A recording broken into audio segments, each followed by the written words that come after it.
What's up, guys? Jason Gilbo here at Fantasy Football Cafe, taking a gander at the Kansas City Chiefs. Made a nice big splash in free agency this season, landing Jeremy Maclin, um, which is a nice move for the Chiefs, but a not so good move for Maclin and those who own him or are planning to own him. The passing game has been subpar in Kansas City for some time. Alex Smith continues to play his game managing play style. Just continues to put a damper on the targets around him, and it's pretty disappointing because there's been a lot of talented guys that lack because of the passing game not being there. And I think Maclin's going to fall into that category again here. Alex Smith, very little fantasy value for me just because of his ability and decision making to air it out down the field. With that being said, hard to really like him in single QB leagues, but if you're playing in one of those two QB leagues, if that's your style, okay QB2 matchup with the top tier quarterback, only just because there's so many in the league. Not a big interception guy, but he's going to give you 170, 200 yards, maybe a touchdown or two at the most each week, so he's pretty safe there. But other than that, not a ton of upside. How the hell can I like Jeremy Maclin moving from Chip Kelly's high-flying offense to Kansas City's bland, boring, Frosted Flakes cereal style offense? It's just awful. I mean, it's an offense that revolves around Jamaal Charles, who is the only real guy you can like, and Travis Kelce as well, who's making a big buzz here this season. But I mean, I can't get behind Maclin. I mean, he may hit 1,000 yards, but I think he's going to struggle to do so, and touchdowns are going to be a problem. He's not going to score 10 touchdowns like he did with the Eagles last year, and he's been under Andy Reid before in Philly and never really produced when he was healthy, so that's an issue. Wide receiver production just hasn't been there. It was so bad it drove Dwayne Bowe to the Browns. That's how bad it is. So it's not a good look for Maclin.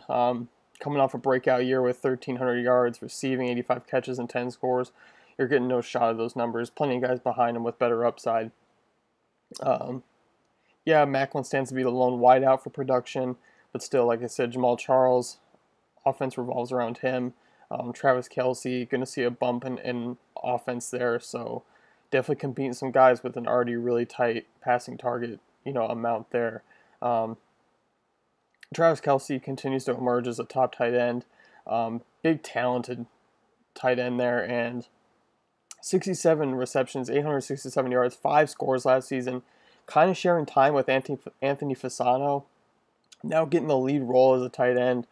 I definitely see those numbers as a pretty good estimate of where he will be come the end of the year.